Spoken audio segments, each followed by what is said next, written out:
From WBRN Radio in Boston and on the Boston Red Network. The title of our episode, President Obama is Back.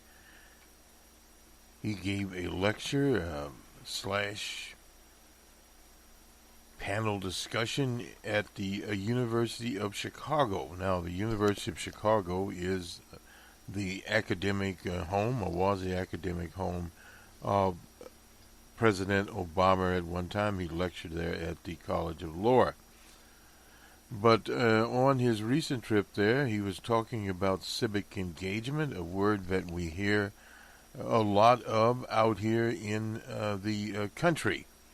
And the students that were there and participants were interested in student engagement.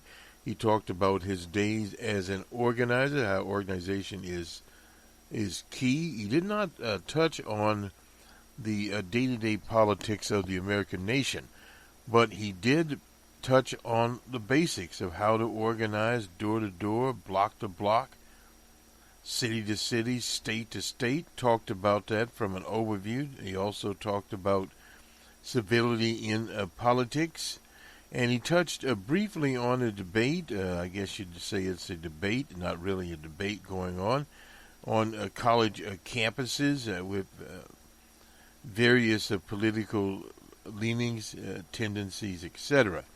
Now at Berkeley, we have a situation there with the racist Ann Coulter appearing.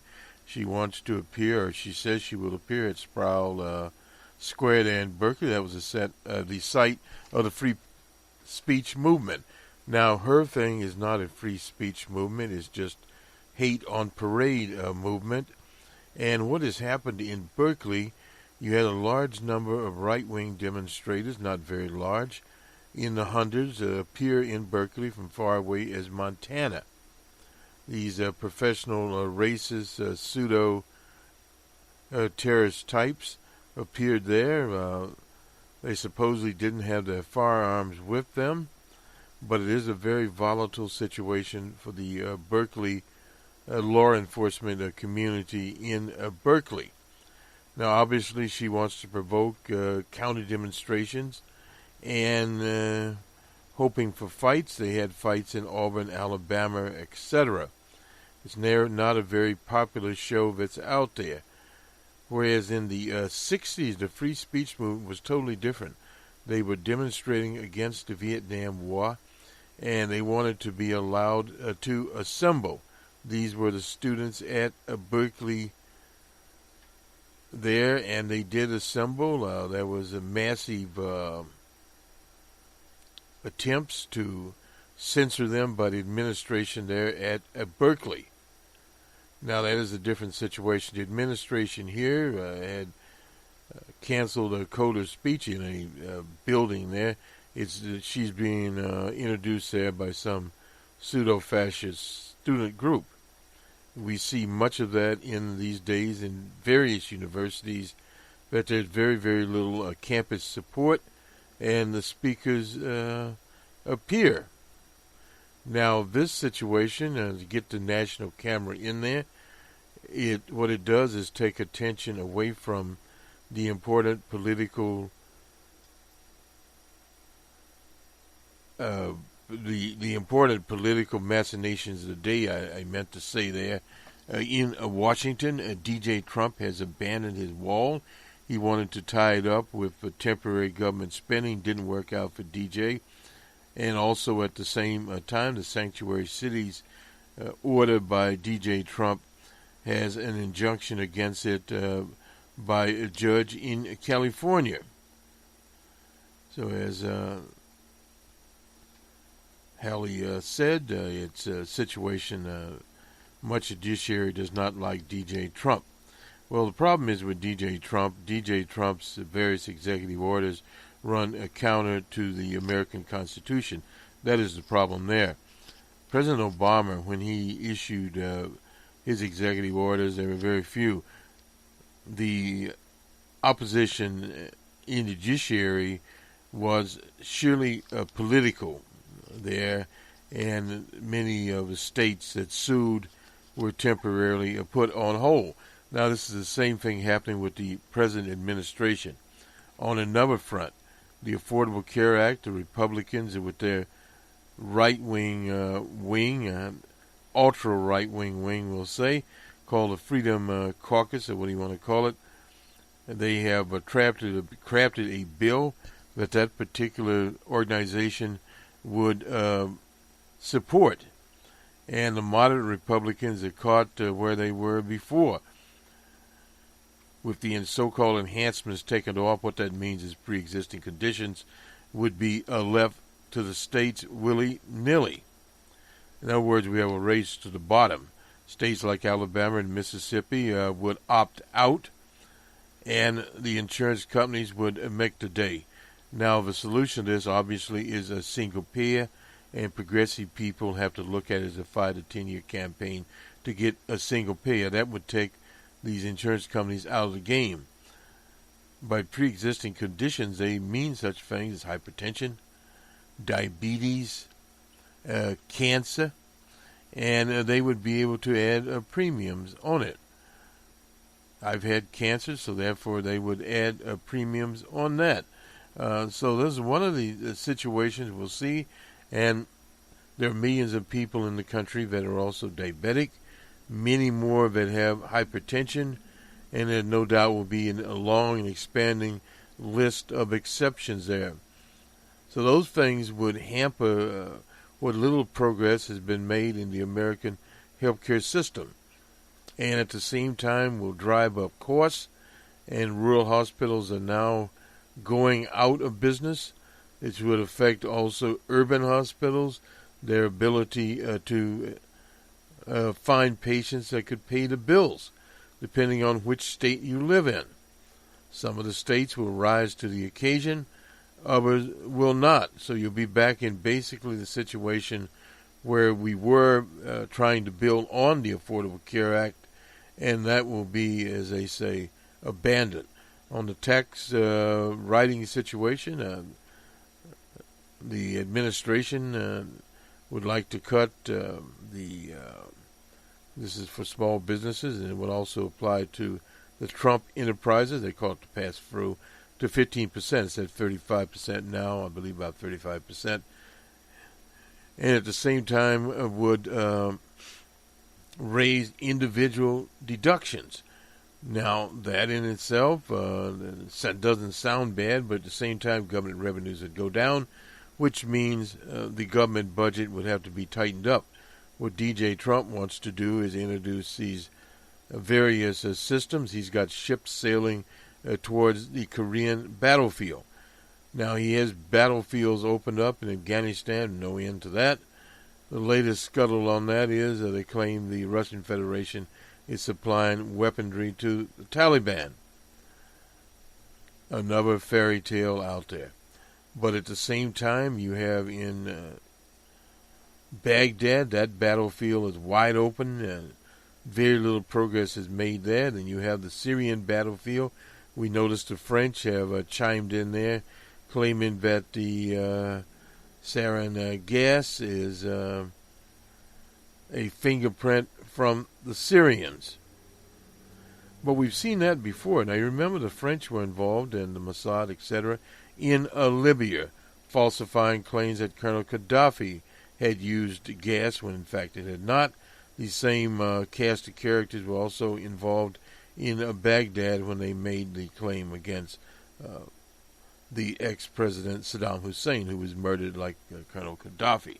So you have these situations. Let's go to Reuters here, and the Korean situation. Protests have broken out in the towns where these missiles would be placed, and they're putting it on a golf course. Most people don't realize that very popular sport, golfing that is, links golf, to be in Korea and in all of Asia, the Philippines, etc. You could ask Tiger's father about that. Here we go, hopefully.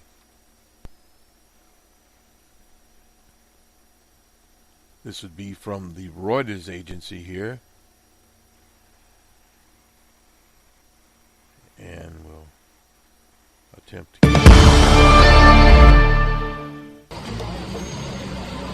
America raising the stakes on the Korean Peninsula. The U.S. military putting parts of its controversial THAAD anti-missile system into place in the early hours of Wednesday. A defensive measure designed to shoot down rockets from North Korea if Pyongyang were to launch an attack. The rollout promptly sparked protests near the site where THAAD will be based. Demonstrators also taking to the capital, Seoul. South Koreans have been expecting the arrival of THAAD as tensions escalate with North Korea, but as Reuters' Juman Pak explains, Wednesday's rollout still caught people off guard. Bringing key elements of THAAD, including some launching canisters, was sudden and earlier than people expected. It came at a surprise because South Korean government has not finished up environmental impact assessment on the location. Residents in towns near THAAD are protesting, saying their opinions and their views have never been heard without any proper consultation with the government. The defense system is also the target of wider debate in South Korea and a key issue in the upcoming presidential election. Frontrunner Moon Jae-in has been a big critic, saying THAAD should be suspended until the new administration's in place. The public remains divided. Some conservative South Koreans are welcoming the news, saying THAAD is needed to defend our country, to strengthen anti-missile defense no matter what. Protesters and civic groups are still questioning the need for THAAD, while many parts of South Korea are already in range of North Korean artilleries. Donald Trump says all options are on the table to stop the North from hitting America with a nuclear weapon. That is silliness, and so we cut away from it. So basically, to wrap up our episode here before we go to President Obama, on some of our outlets you will hear the entire program by President Obama from the University of Chicago. He makes a brief introduction to set it up, and then the various participants are introduced, and they have an opportunity in the presentation to question President Obama, and President Obama will question it. It was nicely done. A program on civic engagement, what people can do. We're talking about ordinary people, and this is the key here to ordinary people doing extraordinary things. Let's go to the sports. We have the NBA playoffs in progress, and the NFL. We look at now 105 Houston to 99 for the OKC Thunder of Oklahoma City. They have been eliminated from the playoffs. Mr. Westbrook could not do it by himself. Therefore, that was the end of that particular playoff setup there. From the Brewers, we have, this is in baseball, Eric Fimes. I thought his name was Thomas. Anyway, Mr. Fimes evidently has 11 home runs in April. So he is knocking them literally out of the park, period. Now, Utah managed also to win a game on the LA Clippers in Los Angeles, 96 to 92. Game 5 loss on the brink now of elimination. It thought the Clippers would do much better than that.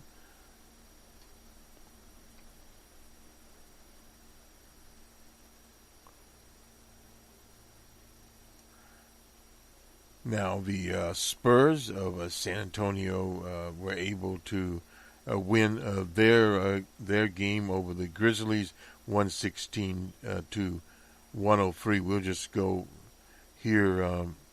So I believe we've exhausted that. We'll recheck these scores for the NBA, and we've probably run the gamut on those particular scores.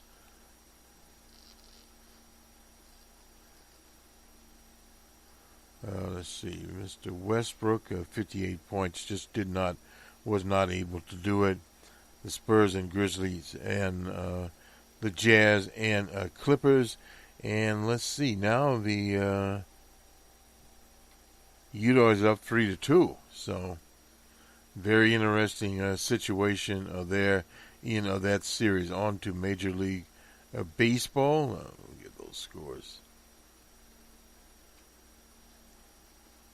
The boys of summer are just getting, as one would say, started for the year. We're in, well, actually, we almost, believe it or not, at the end of May. The Astros were in Cleveland. Astros 4-2. The Cubbies were in Pittsburgh. Cubs won and shut out the Pirates. The winner was Mr. Hendricks. The Rays and Orioles in Camden Yards, and the Orioles were shut out by the Rays 2-0. The Marlins and Phillies, rain did them in. Yankees and Red Sox also rain. The Mariners and Tigers in the Motor City. The Tigers 19-9 over the Mariners. They had 24 hits, no errors, and the Mariners 16 hits, no errors. Also rain with Atlanta and the Mets in New York. Rain all up and down the eastern seaboard from New York to New England. The Reds and Brewers in Milwaukee, 9-1 was the score there. Who was the winner? Zach Davis. The Twins and Rangers in Texas. Twins won the game 8-1. There they had 14 hits, no errors, and the Rangers won 5 hits and 1 error. The Royals on the south side of Chicago, White Sox 10-5. In 11, Toronto and St. Louis. Toronto pulled it out 6-5. They had 10 hits, no errors, and the Cardinals 13 hits, 4 errors. That's how you win and lose a game. The Nationals and Rockies out in Denver. The Nationals 15-9. They had 14 hits, no errors, and the Rockies 15 hits and 2 errors. Again, errors played in the game. The Padres and D-backs in Arizona. D-backs 9-3. And in 11, the Athletics and Angels down in the L.A. area. Angels 2-1. And a game we tuned into, a later game, the Dodgers and Giants in San Francisco. Dodgers 2-1 there. Mr. Kershaw won the game. Mr. Jansen did the save. And that was the end of that story, as they say, how it played out to the National Hockey League now. And we'll see how those playoffs are doing. The Rangers have closed out the Canadians in 6.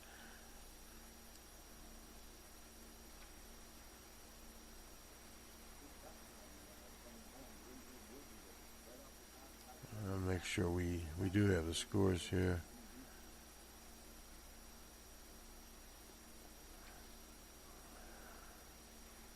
Okay, so in actuality, we have the games coming up.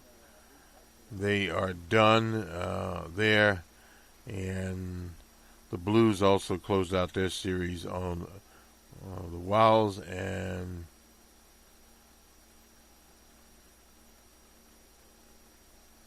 so now we have the Oilers and the Rangers. They're looking to match up.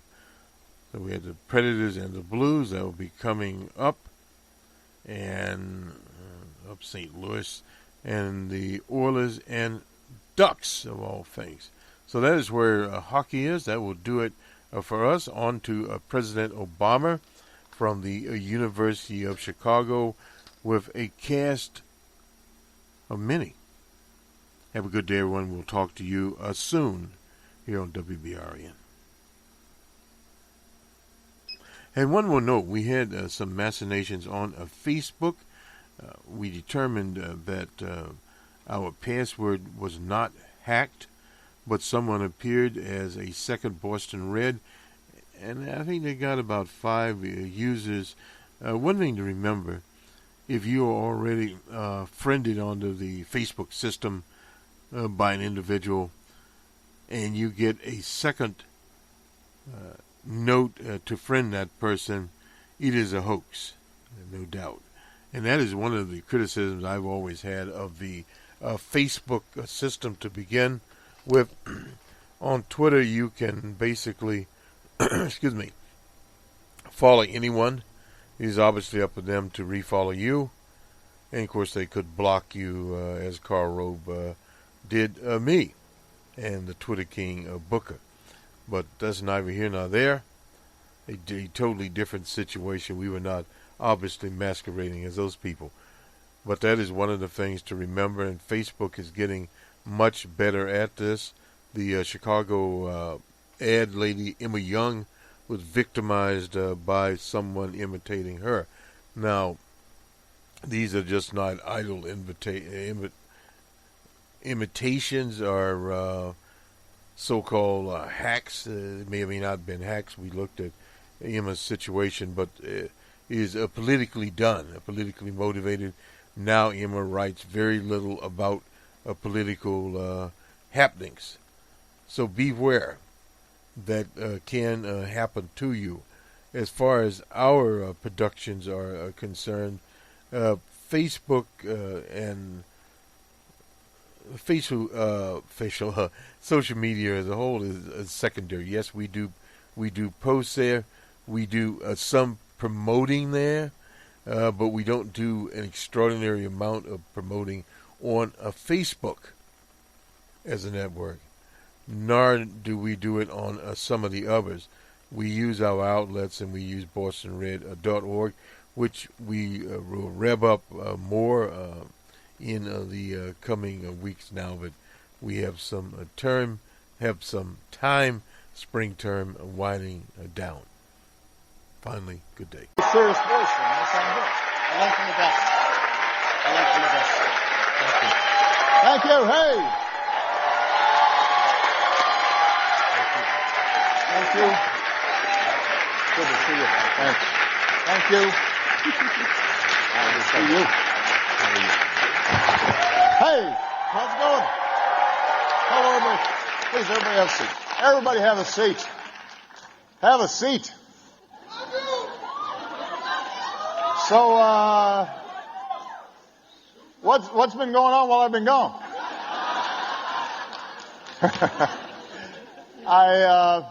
It is wonderful to be home. It is wonderful to be at the University of Chicago. It is wonderful to be on the south side of Chicago. And it is wonderful to be with these young people here. And what I want to do is just maybe speak very briefly at the top about why we're here. And then I want to spend most of the time that we're together hearing from these remarkable young people who are, I think, representative of some amazing young people who are in the audience as well. I was telling these guys that it was a little over 30 years ago that I came to Chicago. I was 25 years old, and I had gotten out of college filled with idealism and absolutely certain that somehow I was going to change the world. But I had no idea how or where or what I was going to be doing. And so I worked first to pay off some student loans.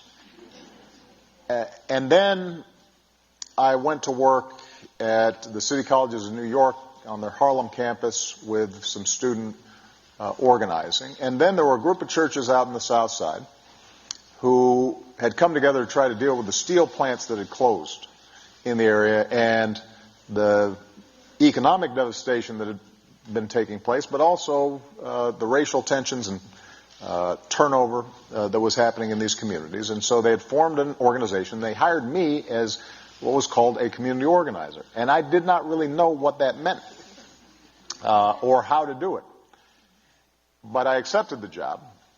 And for the next 3 years, I lived right here in Hyde Park, but I worked further south in communities like Roseland and Auburn Gresham and Ogdale Gardens and West Pullman.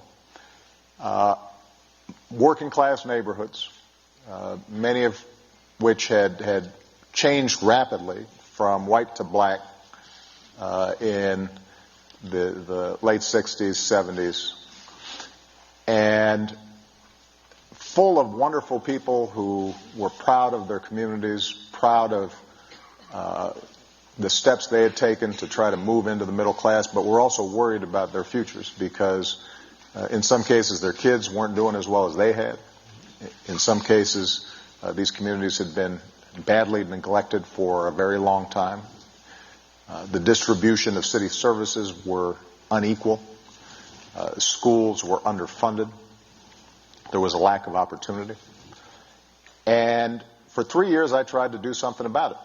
And I am the first to acknowledge that I did not set the world on fire.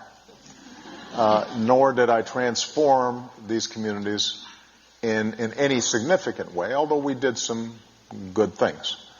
But it did change me. This community gave me a lot more than I was able to give in return. Because this community taught me that ordinary people, when working together, can do extraordinary things. This community taught me that everybody has a story to tell that is important. This experience taught me that beneath the surface differences of people, that there were common hopes and common dreams and common aspirations, common values that stitched us together as Americans.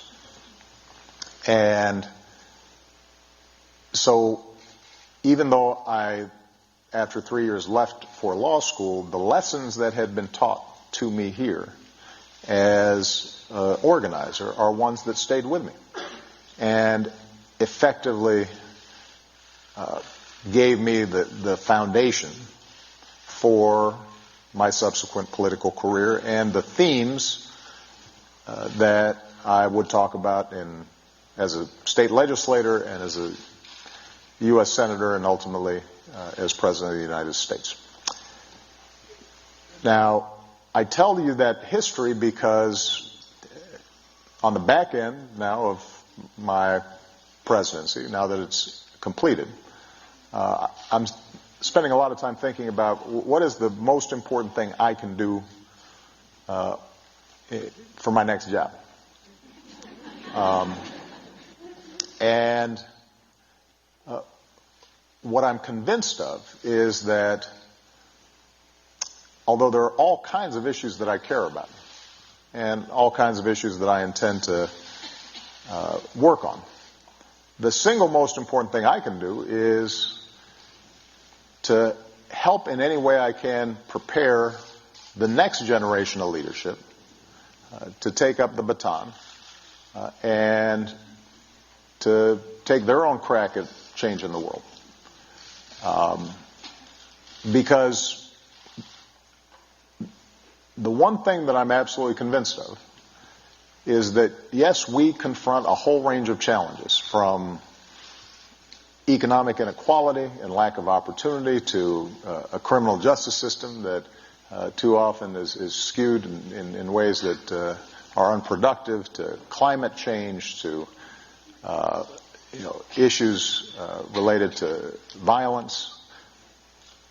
All those problems are serious, they're daunting, but they're not insoluble.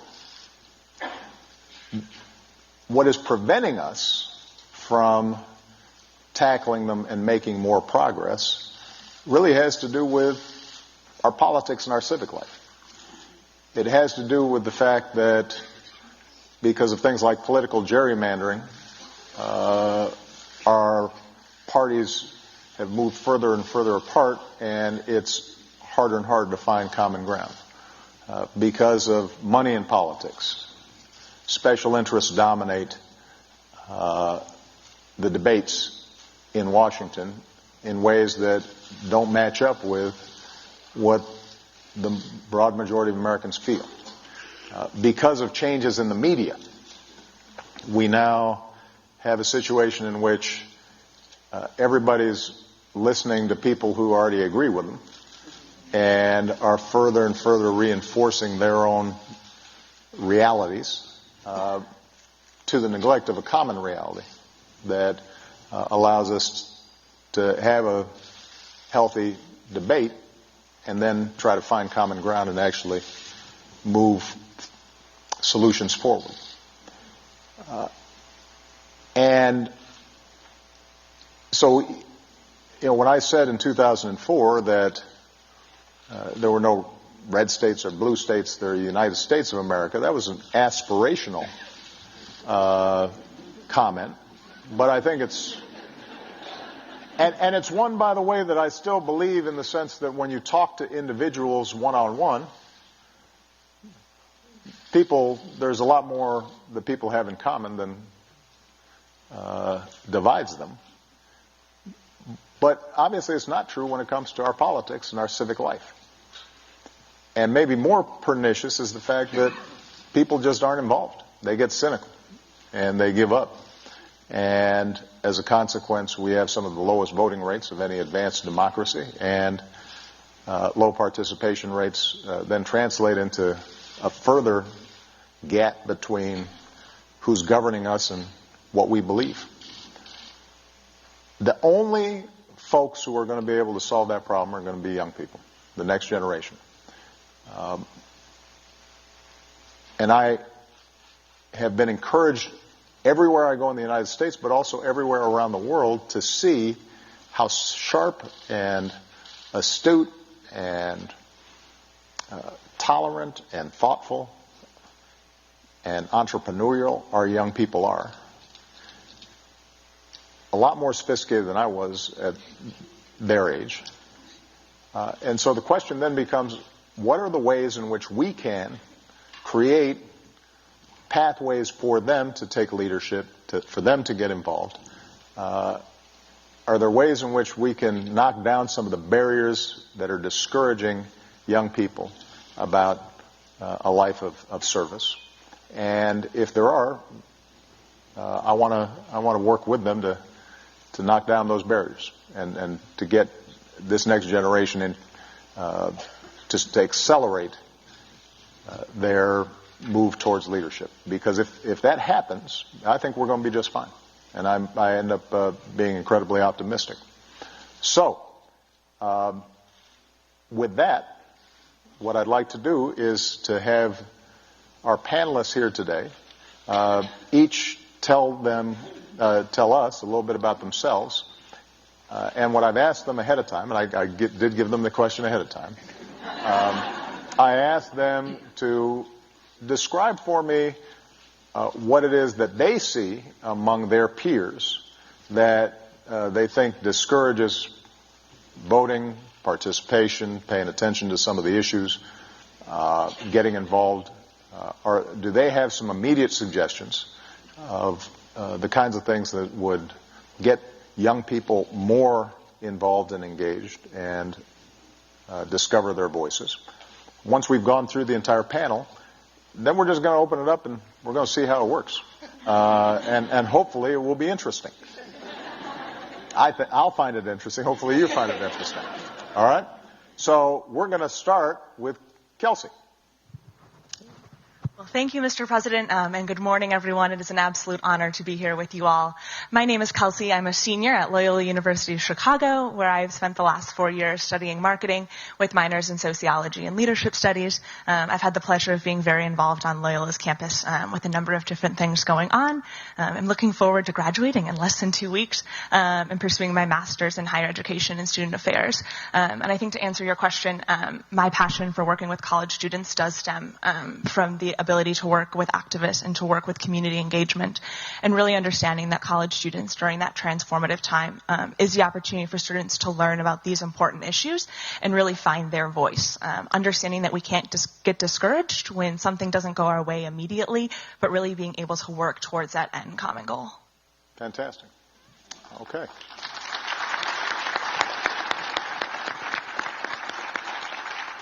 Good morning, everyone. My name is Ramel. I grew up in Milwaukee, Wisconsin. I am a U.S. Army veteran. I major in sociology with a minor in legal studies at Roosevelt University. Yeah.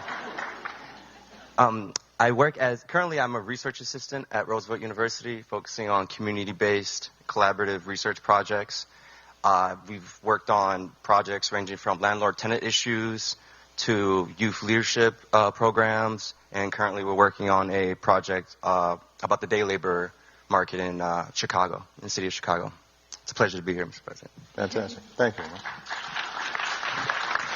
Good morning. I'm Tiffany. I was raised on the south side of Chicago in a low-income household. I graduated valedictorian from Burnside Scholastic Academy and the top 10 from Kenwood Academy. Broncos in the house. I graduated #1 from Chicago State University with my bachelor's in chemistry. And graduated from Chicago State a second time with my doctorate in pharmacy. Thank you.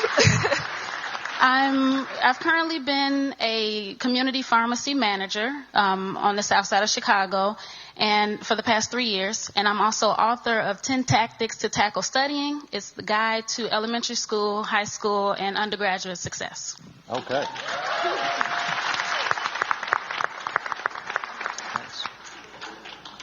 I'm Max, and you can see what they've made me follow now. I have been involved in civic engagement and civic life here at the University of Chicago through the Institute of Politics, which has been, an absolute blessing and a fantastic resource to all of us. The summer after my first year here, they gave stipends so that I think the number was 16 of us could go to Des Moines for the summer of 2015 to either work with certain press agencies or with campaigns. And I think that was a really eye-opening experience in terms of having to campaign directly and how far you can move the needle by moving one vote in the caucus. And I'll have more time on this later. I've also been involved on campus with student government and college Republicans. Fantastic.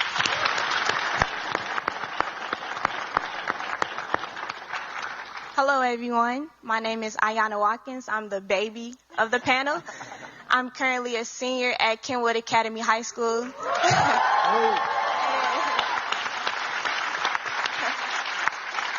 And throughout my high school career, I've been involved in numerous student-led organizations, multiple sport teams, etc.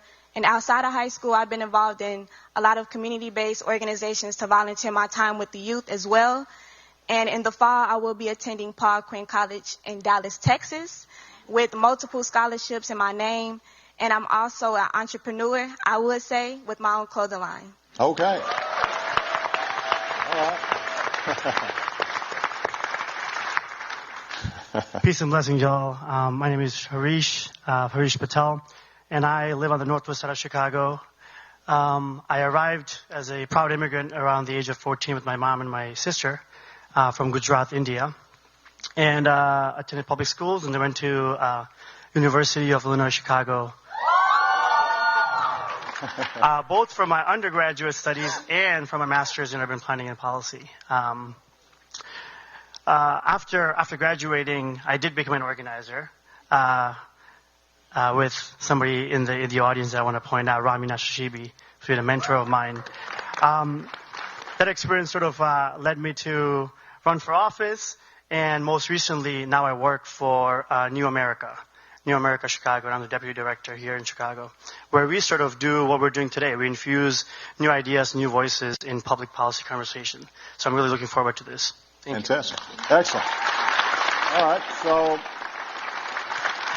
as you can see, we have an extraordinary group here of sharp young people.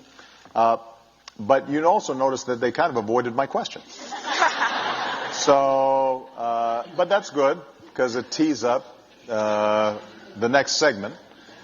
And look,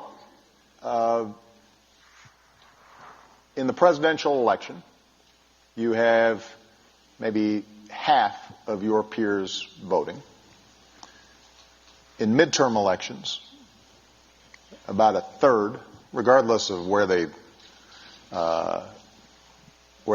sit ideologically, they would say, yeah, I'm very concerned about the economy, I'm very concerned about foreign policy, I'm very concerned about this or that or the other. But a lot of them feel as if their involvement would not make a difference. It's not worth their time. And, in fact, they're discouraged, but feel disempowered. Right? So all of you have already shown yourselves to be willing to get out there and be involved and to make a difference. And I'm curious as to what is it you think that prompted you to get involved in some fashion? And also, when you talk to your friends, what is it that you think is preventing them from doing so that might make a difference? And we don't have to go in order. So if anybody wants to start, and I like that in you. Go ahead. So although I am in high school, a lot of my peers, so I'm a senior, so of course some of my peers were able to vote this year. But overall, I'm grateful that I have the opportunity to take courses at Kenwood Academy, Kenwood Academy High School, that involve political science. We take African American studies, etc. But not a lot of schools have that opportunity. So I would say awareness is something that holds a lot of our youth back from getting involved, because I'm privileged, so therefore I step up and I encourage others to get involved and to have a voice. But I think the youth feel like they don't have a voice. So that plays a huge factor as to why the results are the way they are, if that makes sense. Yeah, no, it makes a lot of sense. Do you think that as you were coming up,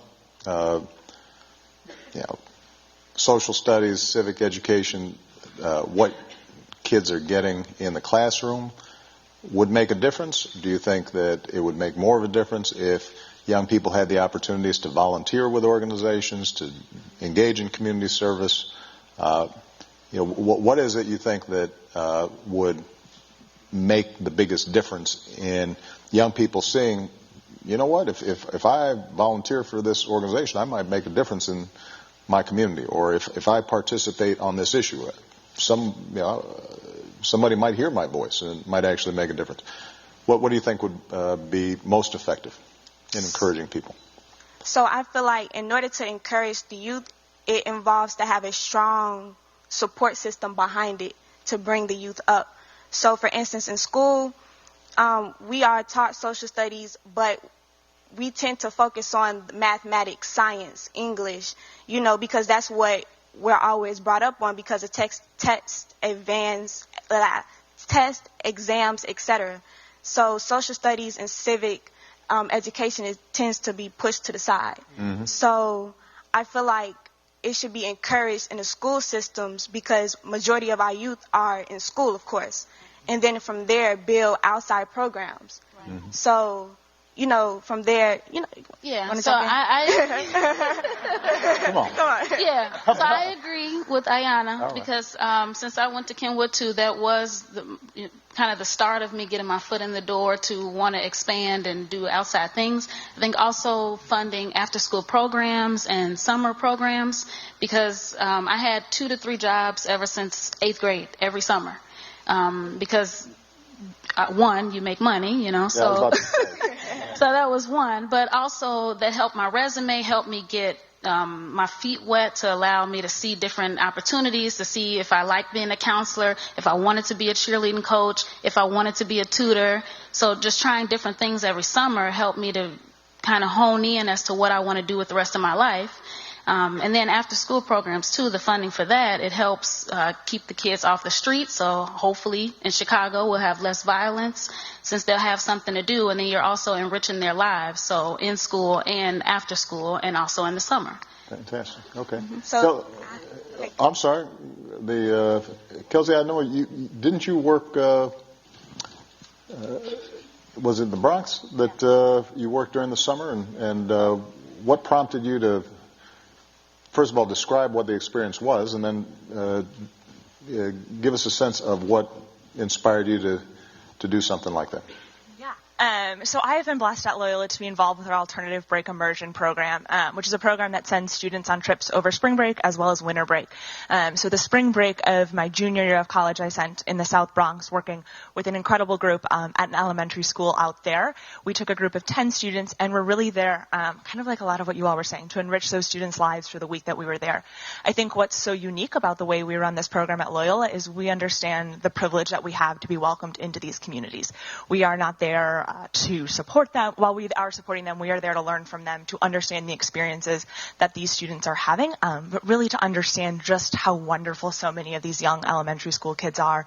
I remember the principal at Immaculate Conception, which is a school that we were at, coming up to us at the end of the day and said, "I hope you all realize that this is the only week out of the year the students get to finger paint because it is too messy with just one teacher in the room." It took having a lot of us there to make sure that they were able to do that.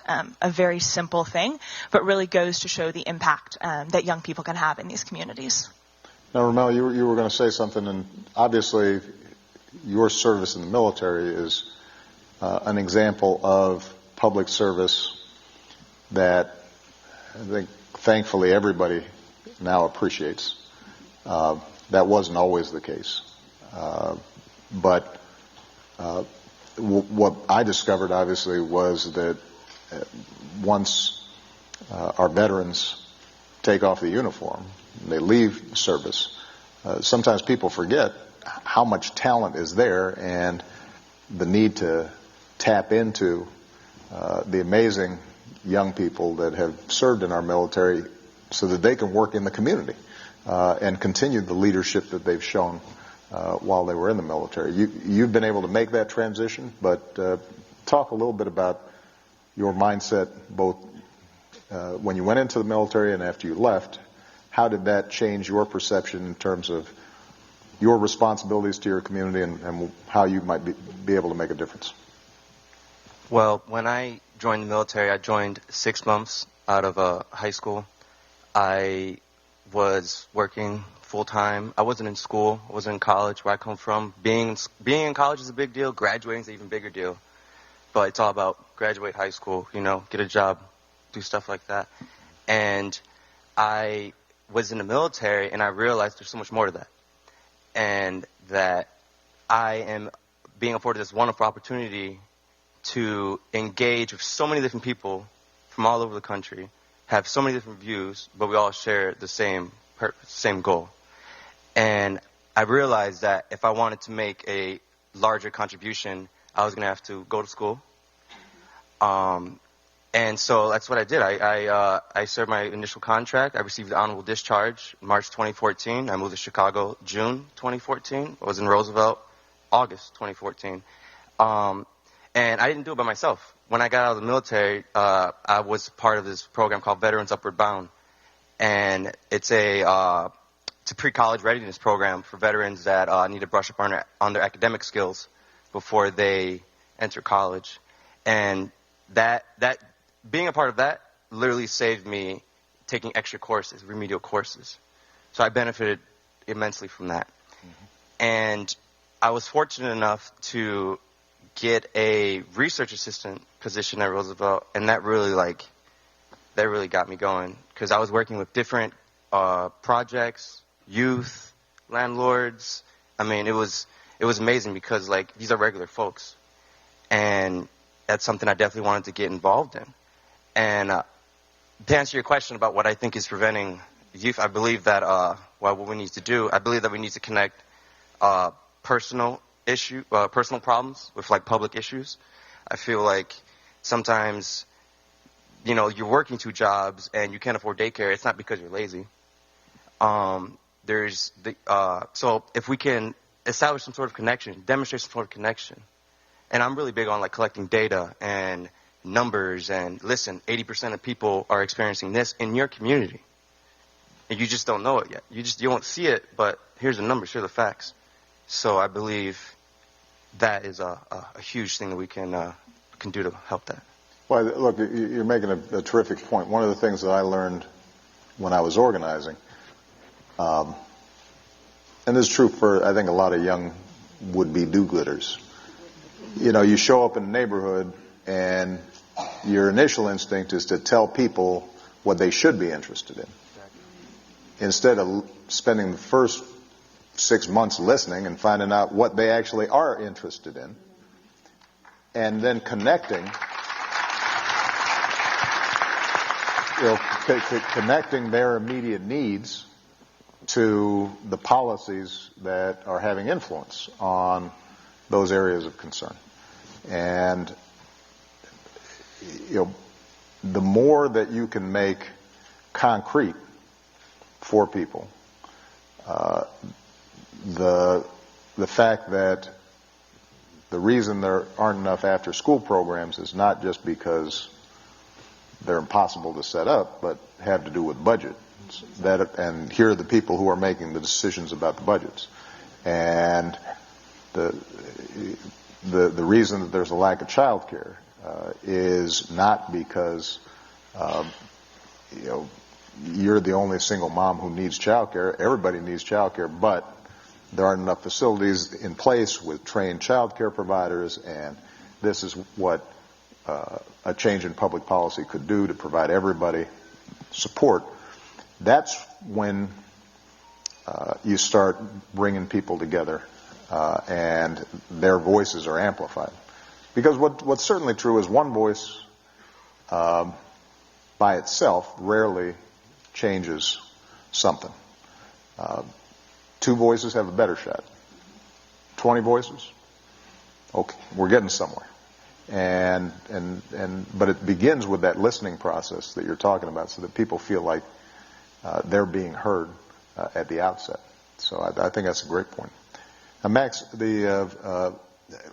were you somebody who was always interested in politics generally, or is this something that kind of came to you? And since you've been active in college Republicans, 2 questions around that. Number one, do you feel as if on college campuses sometimes you're not heard as much as you'd like to be? And because I think there's certainly a perception sometimes among young people who are on the more conservative end of the spectrum that colleges are a bastion of political correctness, and how do you sort of sort through that? But also, have you found ways in which you can connect and have a conversation with the college Democrat and the person who has a different point of view, so that we can encourage better conversations and better understanding and hopefully more progress? So I think being interested in politics, I don't know that I came from a particularly politically active family. My mother was involved in the PTA when I was a child, right. And that. PTA it's real. PTA is a lot of work. Y'all have, I mean, in Connecticut it is blood sport, but that's.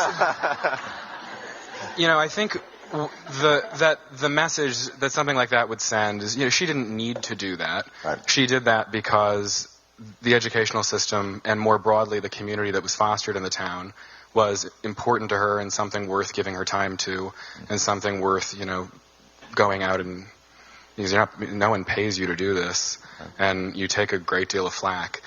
So I certainly honor that commitment. And I think, in 8th grade, which was your first election, mm-hmm. we, in social studies, were told... Can I just say...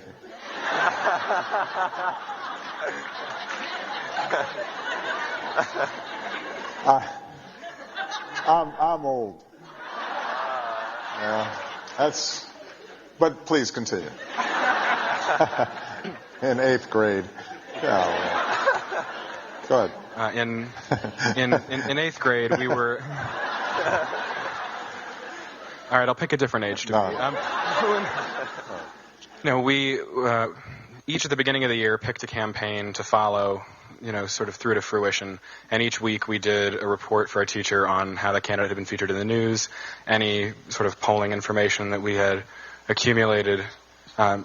We never got them back, but it was an interesting process in that it taught us to care about the news in a time when, maybe that wasn't something that you went home and watched. Right. And it was something that made you more cognizant of the issues.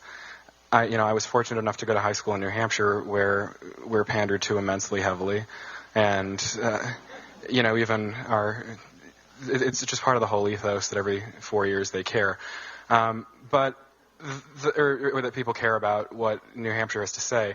And I think that one of the things that is a shame in that process is that there is a group that is active every 4 years because they're influential, they're big in the towns they're from. But you said don't boo vote, but don't boo act might be more apt, because you have a lot of these people who engage with the process only every 4 years and then are sort of gone for the in-between period. Mm-hmm. And then you have some who, if you're brought up that way and you're brought up to believe that your opinion is going to count for something, then go on to do big things. I had a friend whom I went to high school with, and she's been from New Hampshire her whole life. She's, I think, 20 now, and she's a state rep because, she ran for an open seat, and that's just how it goes up there. There's a commitment.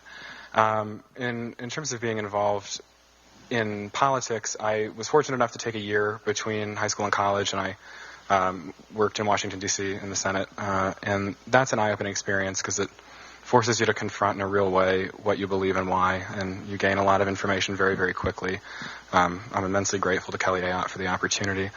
And then, after coming here, that sort of changed my worldview. I thought I would come here and be an economist, like I think every first year believes at some level here. And that, coupled with my time at the Institute of Politics, which was a good structured force to show that, there were many, many venues for us to engage civically.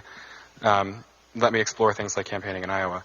Now, as for being a Republican on a college campus, yesterday NBC ran an article about this on their website, and it didn't say who we were. It just said the composition was one Republican and the rest were Democrats or progressives. And I had maybe 3 people send me the article and say, "Is it you?"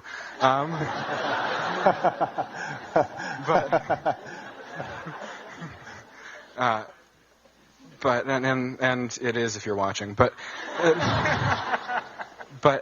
I would say it depends on the setting whether it's something I'm particularly forthcoming with. At the Institute of Politics itself, I think most people know at this point, and certainly in the beginning of 2016 when caucus season was going on, those of us who'd been in Iowa and could do caucus math, which is, as you know, not real math, but that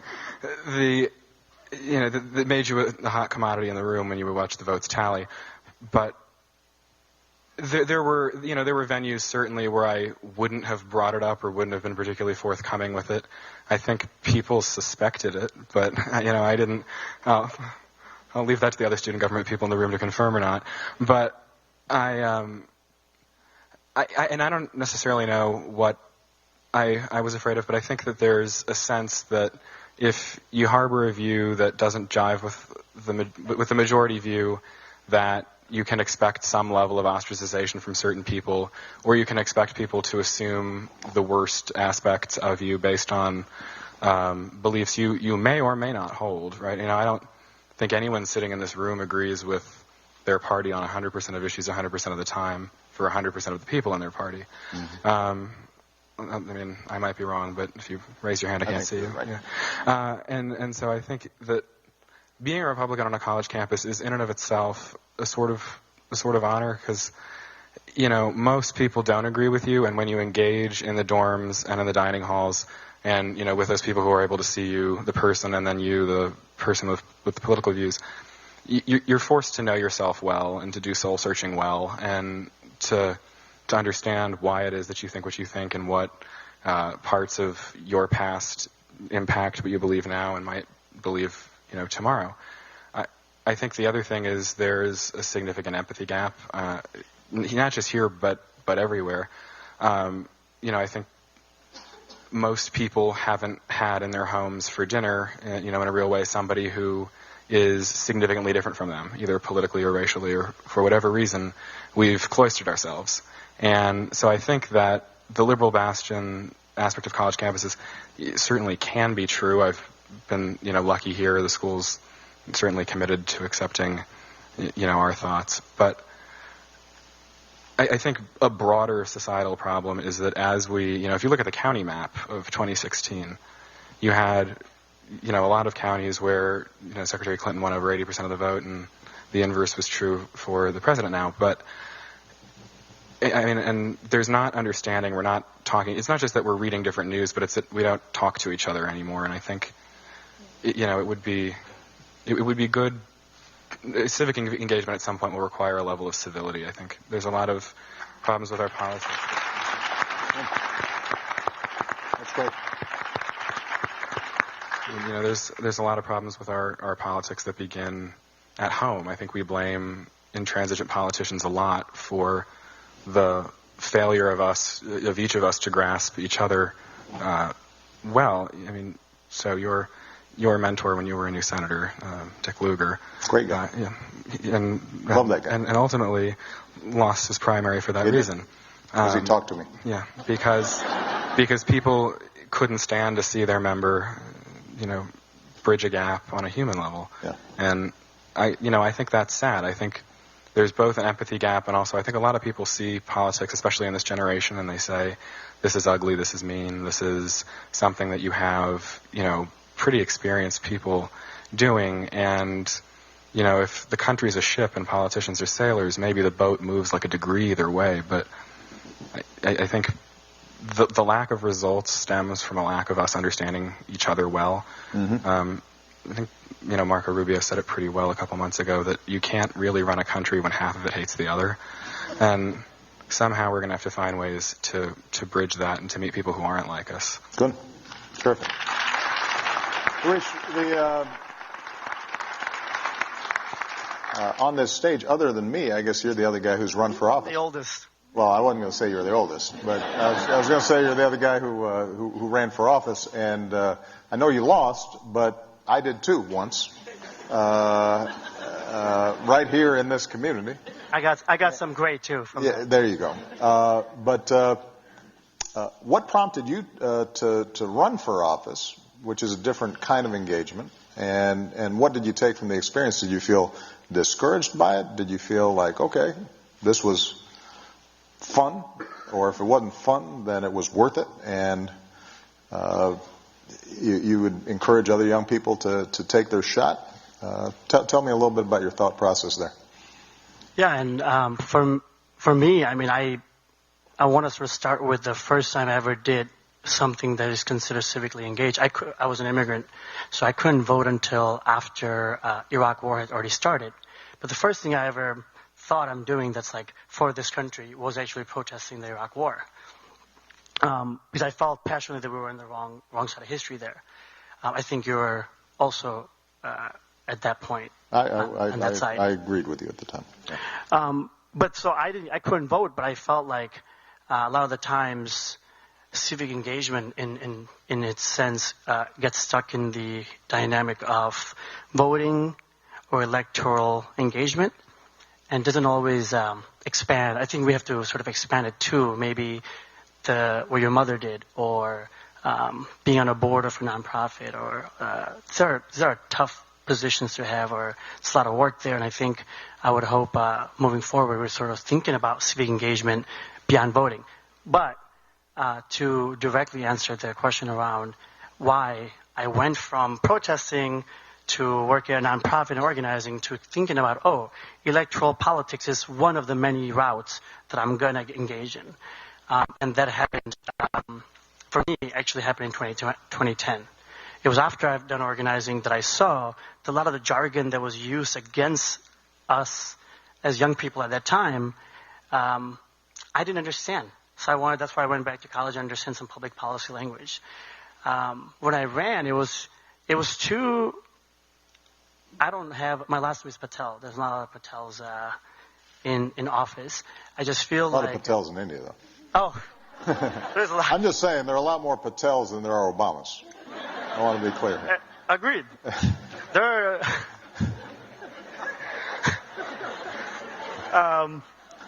I had a Hussein joke, but I'm not going to make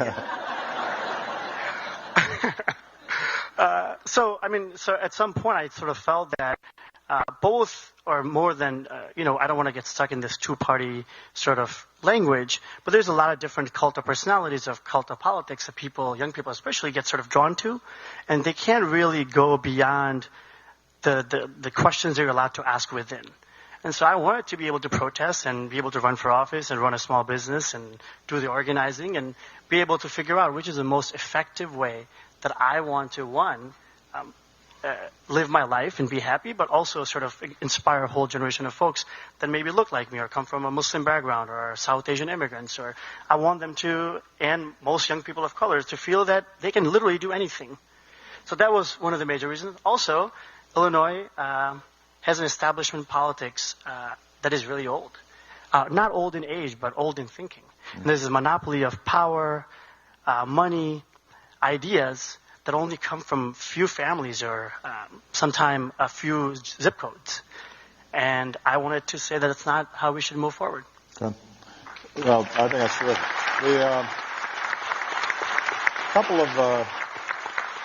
Couple of thoughts based on some of the things that folks have said. First of all, what you said, Harish, about there are a lot of different ways to engage, I think is important. Because sometimes people think if you're not running for office or it's not election day, there's no other ways of getting involved. And the PTA is a perfect example of the kind of thing that we want to encourage. There are a bunch of writers out there and social scientists and thinkers that would argue that one of the problems that we have with our politics right now is that the mediating institutions, the unions, the churches, the PTA groups, the Rotary Club, a lot of the voluntary organizations that used to exist, black sororities and fraternities, and that used to bring people in together to then work on issues, that those have declined. And the statistics show that people are less likely to be involved with various organizations in their community than they used to be. And what that means is then people don't have some of the same habits of being together on a common project that they used to. We've become a more individualistic society. And that, I think, has some spillover effects when it comes to both political participation, but also in terms of empathy, because you're interacting with fewer people on a regular basis. The second thing, though, it has to do with how we get information. So I want to throw this out and see what people think. I think a lot of us who have been in politics for a while do see a change from 20 years ago, certainly 30 years ago, where it used to be everybody kind of had the same information, and we had different opinions about it, but there was a common baseline of facts, and that the internet in some ways has accelerated this sense of people having entirely separate conversations. And if this generation is getting all of its information through its phones, that you really don't have to confront people who have a different opinion or have a different experience or a different outlook. You know, if you're liberal, then you're on MSNBC, and conservative, you're on Fox News. Or you're reading Wall Street Journal, or you're reading the New York Times, or whatever your choices are. Or maybe you're just looking at cat videos, which is fine.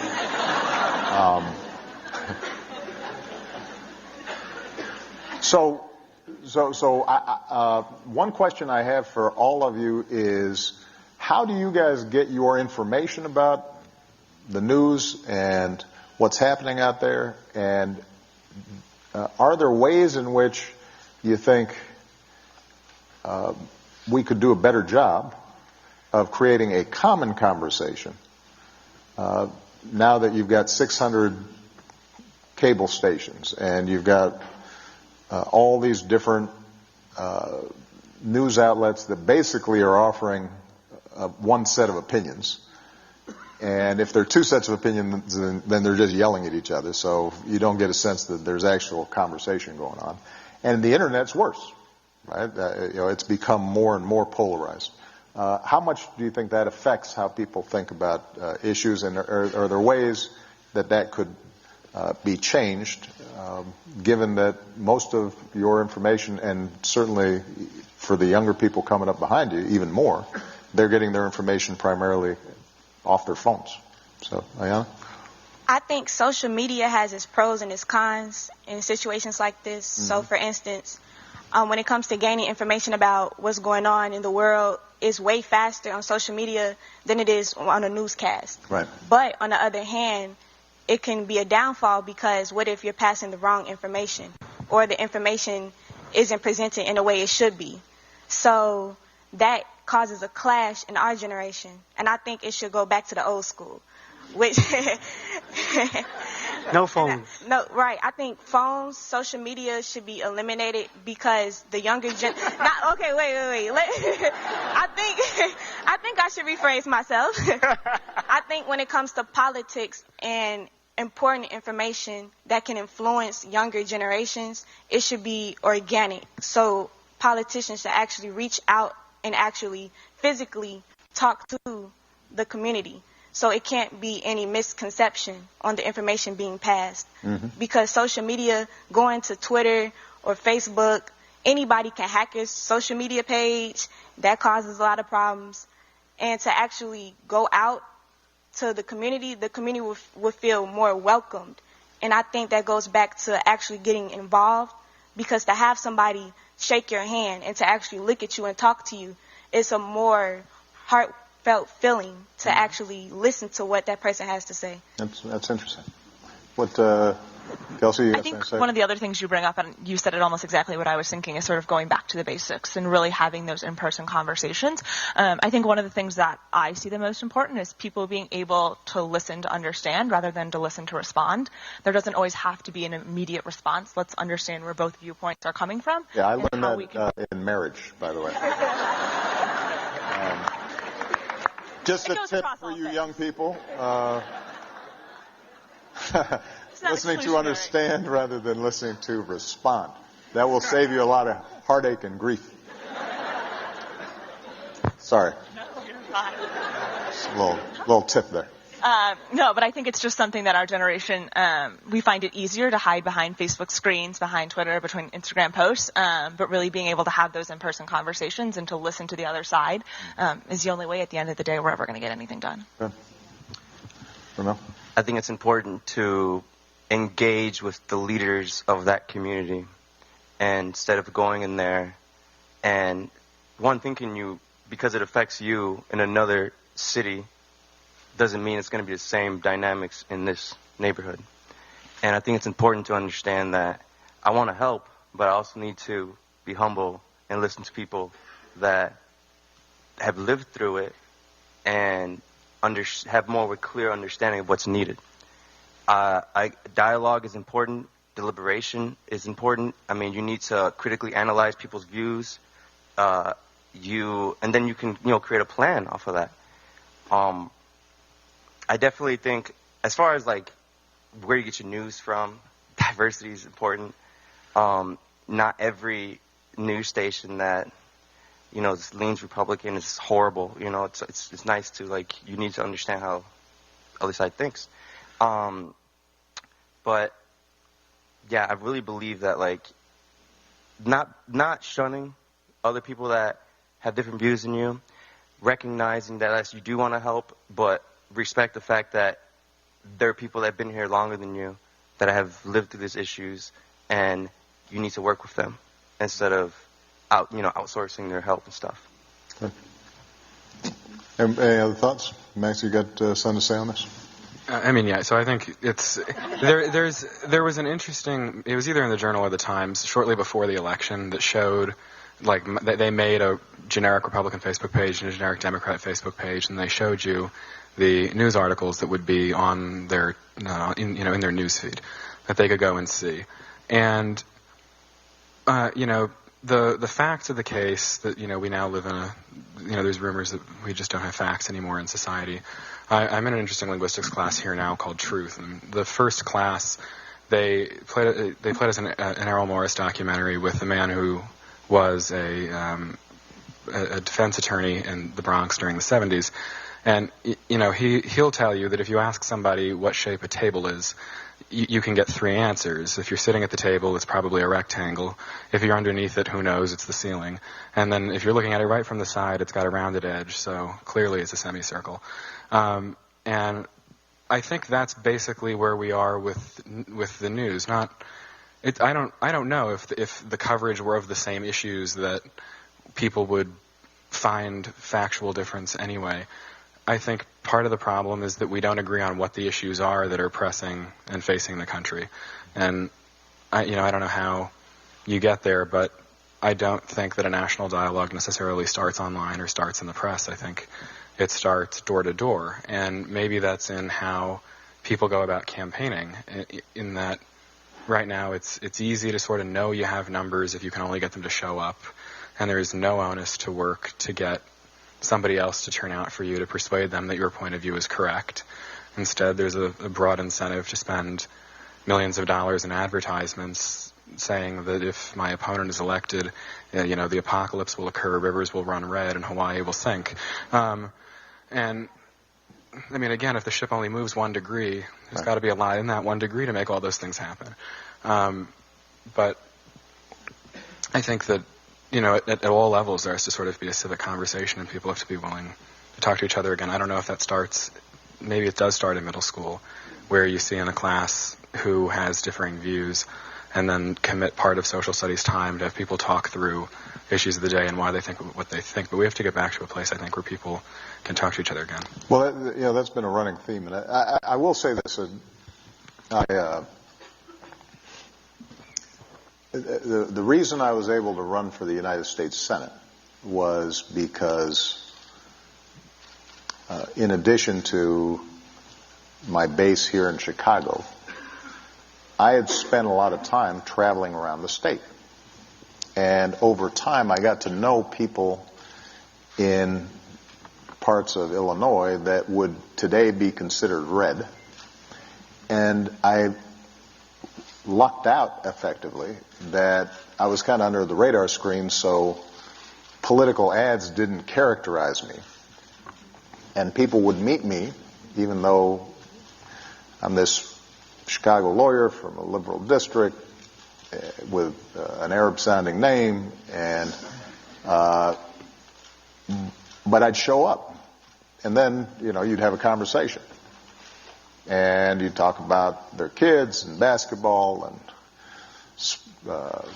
what was happening on their jobs, and people got a sense that my frames of reference and my values were not so different from theirs.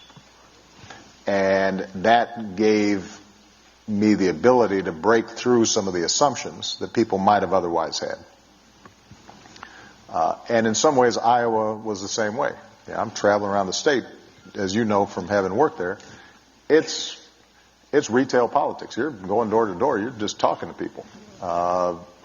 And we didn't have a huge amount of money, particularly initially, for TV ads. So it was just meeting people. And that does change people's assumptions when they get a chance to know somebody directly. So part of what we're going to have to figure out is how do we create greater opportunities. Now, that's true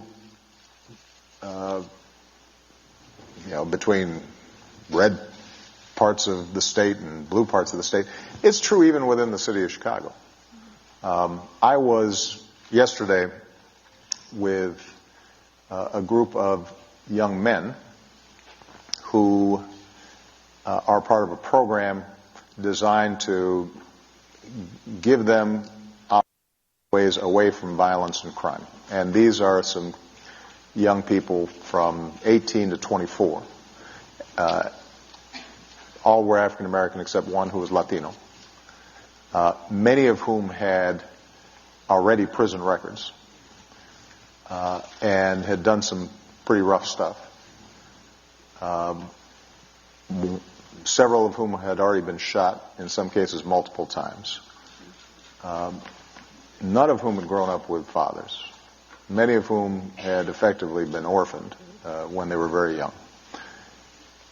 And so this would be the stereotypical profile of somebody who has a good likelihood of shooting or getting shot here in Chicago as part of the violence that has been plaguing the city. And what was striking when you sat down with these guys was they're young people.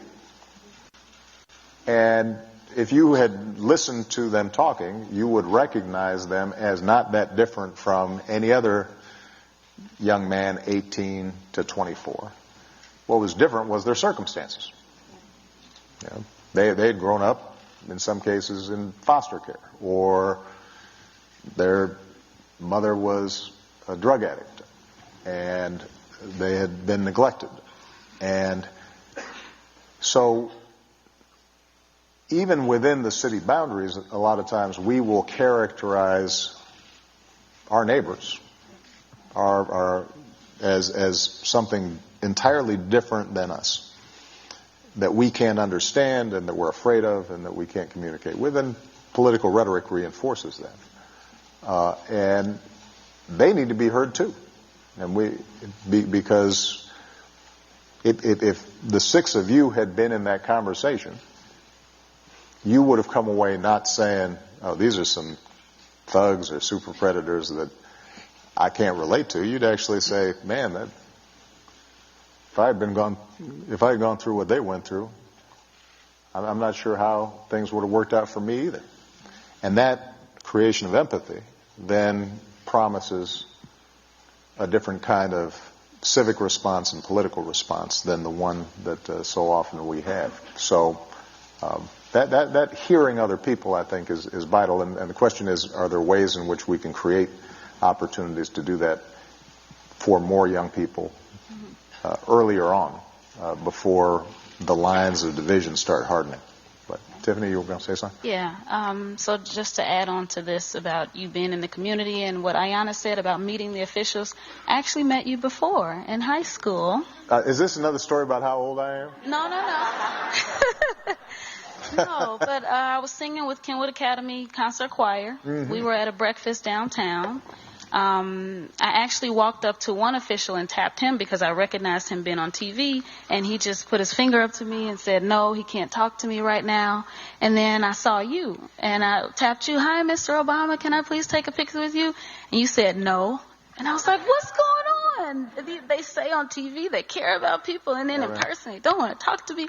But you said, no, not until you tell me your name first. And you shook my hand. Yes. Just saying. And you shook my hand and you talked to me a little bit, and all of that helped inspire me too, that he's not just a face on TV. You know what Ayanna was saying, they may shake your hand in public, but then you don't feel connected. Right. So that helped me too, wanting to be involved and listen to what you had to say, because I did feel that you cared about someone, a little black girl from Chicago like me. And then going back to what Max was saying, in pharmacy school, they did show us different bills, and we actually went for pharmacy week and lobbied in Springfield. So the school, Chicago State, actually did instill in us how important it was to fight for our rights, because if I'm going to school to be a pharmacist, you never know, they may take away that I can't dispense drugs anymore, and I had no say in it. So I do think what Max was saying, as to bringing it into the schools, will be very beneficial. Excellent. All right. Well, I suspect, I'm a little out of practice, so I didn't check to find out how long we were supposed to be here. But I'm having fun. Where's the staff person? How long are we supposed to be here? Huh? So what I was thinking is that I've been asking a lot of questions. I should give you guys an opportunity to ask me a couple of questions before time is up. So anybody want to take a shot? Well, no, not you. We're talking to young people, though, but it's great to see you. I didn't mean to imply that you're not young, but I'm just saying. Go ahead. So I definitely have a question, and it's I've been working on this project with a Latino. It's called Latino Youth on the northwest side of Chicago, and we have been working on surveying day laborers on the corners where they search for work. And I started in September, and initially it was difficult because, again, I was never a day laborer. Right. I went with an organizer from Latino Union, so it definitely helped. A nice icebreaker. Right. He understood the dynamics of the corner. And after November, it was extremely difficult to talk to these men. And I already had conducted almost, let's say, 20 surveys up until then. And then I continued until March. But between November and March, it was just the presence of me being out there with a clipboard was... Made them nervous. Exactly. Mm-hmm. And I was talking to them in Spanish. I was explaining why I'm there, but because of everything that was going on, it was almost like, okay, yeah, but you're just one person. And so my question to you, Mr. President, is how could you bring these people, not like me, I want to engage with them, right, and I'm doing what I can, but how can I tell these men and women that they're to come out of the shadows, because they're already in the shadows. Now they're in the shadows even further. And how can I tell them it's okay to tell me your working conditions and nothing's going to happen to you? Well, you in some ways you already answered your own question. This is a matter of trust. And so for you to finish your research project, you're going to need somebody that they trust to introduce you to them. And one of the things that I learned as an organizer and then as a politician is your ability to create trust and relationships is the thing that makes all the difference in being able to have an impact. And that's hard to do in this current environment, but it's not impossible. So it may be their priest, it may be somebody that they've worked with that you know, whose legal status is less at risk. I think generally speaking, immigration is a good example of an issue that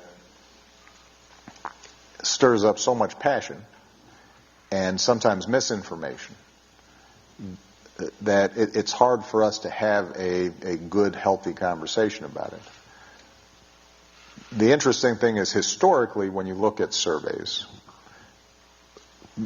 the overwhelming majority of Americans believe that America is a nation of immigrants and that immigration has contributed to the wealth and prosperity and dynamism of the country.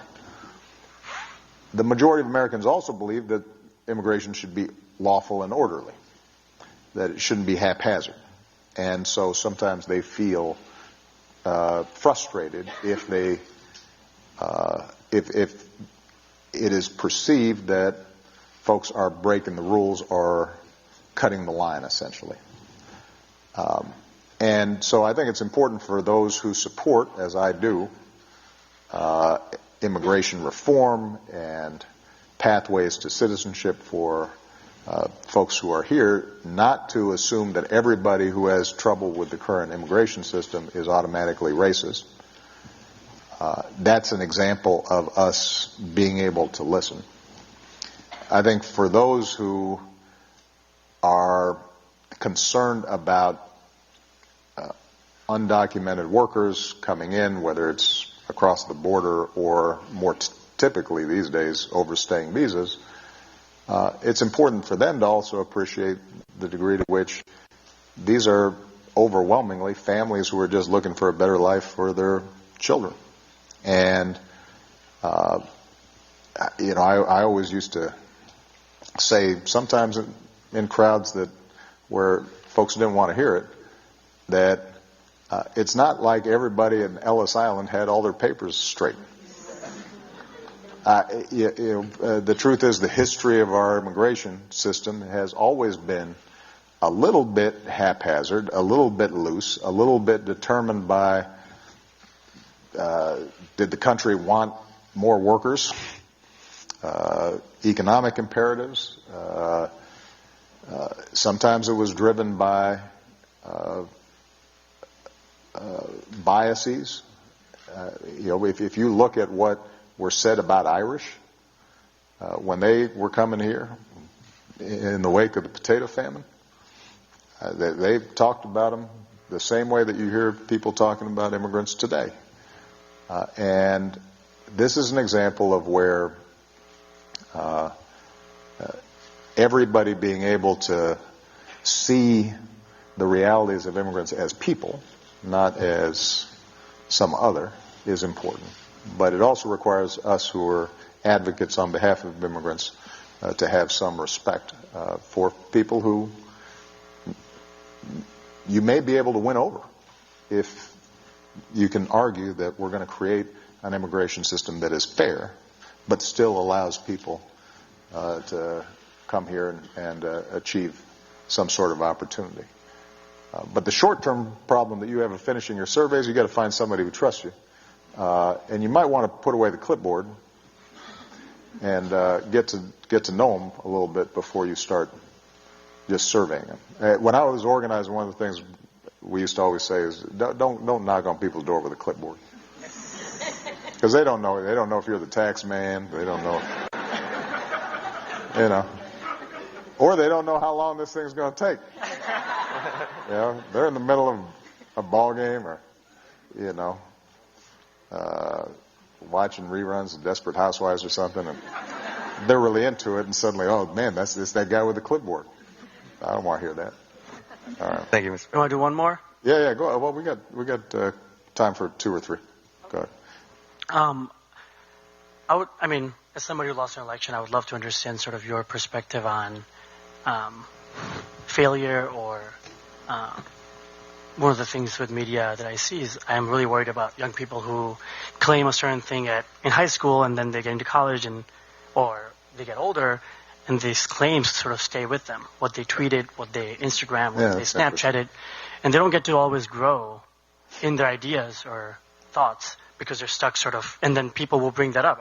Same happens with elected officials. They're running for office, and you might have said you're not a feminist at 19, and then you understand the word means something positive, and you're like, oh yeah, I'm a feminist. Yeah. Now that I understand it, I took these, I read the Bell Hooks book, and I get it. So how do you sort of think about the concept from using technology in young people, but also as somebody who has a public-facing life for a long term? Well, I've got a couple of responses. First of all, with respect to failure, it's terrible, but necessary. If you are going to try something hard, if you're putting yourself out there in some way, there are going to be times where you screw up or you don't succeed. Or there are times where you do everything right and you still don't succeed. But that's not just true of politics or running a non-for-profit. That's true. Some of you talked about being entrepreneurial. If you're starting a clothing line, that's a cutthroat business. I'm sure I have every confidence, Ayana, that you're going to succeed at some point, but you'll go through some failures. And I think that the most important thing, and this is a little bit of a cliche, but sometimes cliches are true, is to learn from those failures and to have a sense of resilience and be able to examine what is it that I did not succeed at, why didn't I succeed, and what do I need to do better. The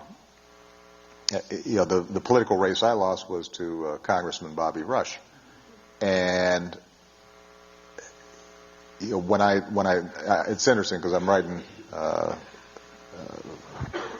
book right now about sort of my political journey, and as I was writing, when I thought about that race,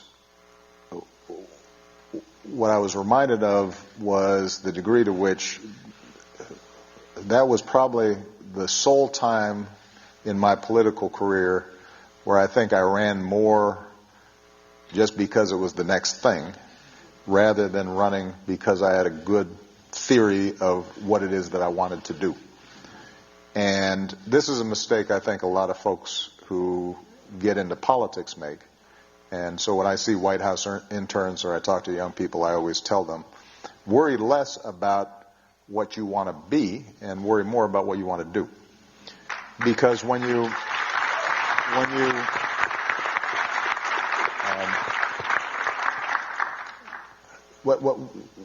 you're more concerned with, I want to be a congressman, or I want to be a senator, or I want to be rich, then, some people may succeed in chasing that goal, but when they get there, they don't know what to do with it. And if they don't get there, they don't have anything to show for it. But if you're worrying about, I want to improve education in low-income neighborhoods, or I want to deal with climate change and help save the planet, then whatever you're doing in pursuit of that goal, in and of itself is going to be worthwhile. And it's going to teach you things, and it's going to put you in a position to have an impact. And then if it turns out as a result that you also end up being successful in politics or whatever thing you're pursuing, then so much the better. The most successful business people that I know, Bill Gates didn't start off saying, I want to be the richest man in the world. He started off saying to himself, I really think these computers are cool, and I want to write cool software. That's what he wanted to do. Worked out well for him. So I think that's with respect to the failure issue. If you're focused on giving of yourself to accomplish something, then even when you fail at a particular objective, you're still succeeding in learning about how you can accomplish those goals. And it doesn't just become about you. In terms of how to deal with the fact that, as you grow up, you're going to learn and change and evolve in all kinds of ways. And that is healthy and normal, but the problem now is with the internet, that past is always there. One way to think about it is just to own it. Because, it is true that if you had pictures of everything I'd done when I was in high school, I probably wouldn't have been president of the United States. I would advise all of you to be a little more circumspect about your selfies and what you take pictures of. Just a suggestion. But it is a real problem, right? Everything's searchable, and look, this is one of the biggest challenges of being in public life generally. I wrote a book about my early journey, Dreams from My Father, a long time ago, and because I had been pretty honest about the struggles I went through as a young man, when I ran for office and there was some big reveal about, the guy smoked pot. It's like, yeah, no, it's in my book. I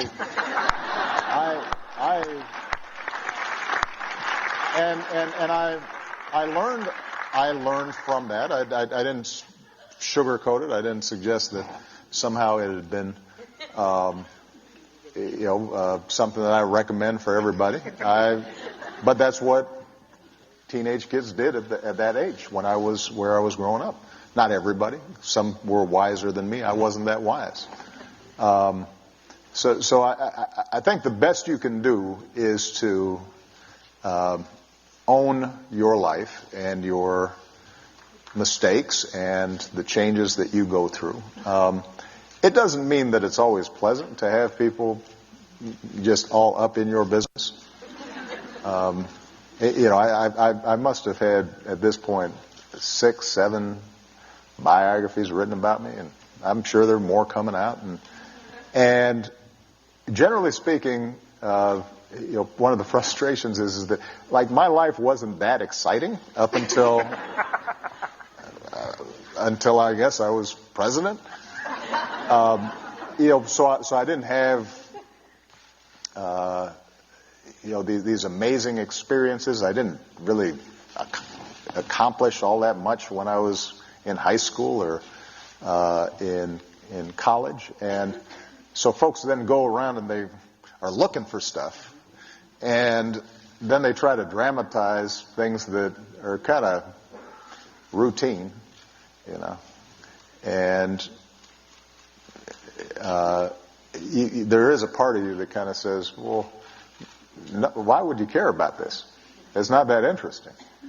But you know what? That's the nature of the business in some ways.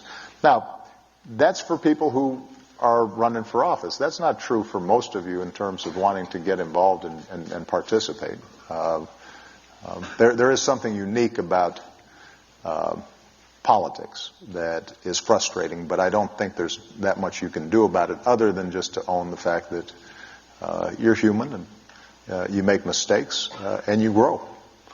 And I think most people understand that. Certainly most people of this generation who understand that a lot of stuff ends up on the internet, I think are probably more forgiving about those kinds of issues. So, well, I have to say that there's a reason why I'm always optimistic, even when things look like they're sometimes not going the way I want, and that is because of young people like this. And it gives you, I think, a sense of what's possible for this country. My hope is that working with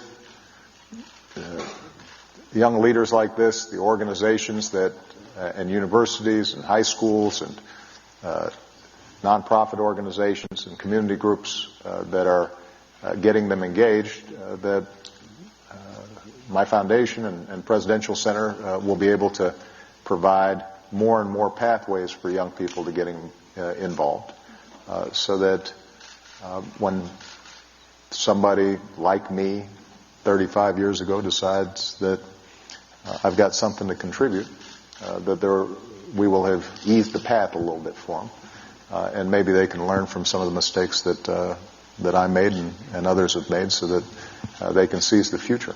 But I really appreciate the outstanding contributions all of you made. I'm excited to see what you all do in the future. Can everybody give them a big round of applause? Thank you, everybody.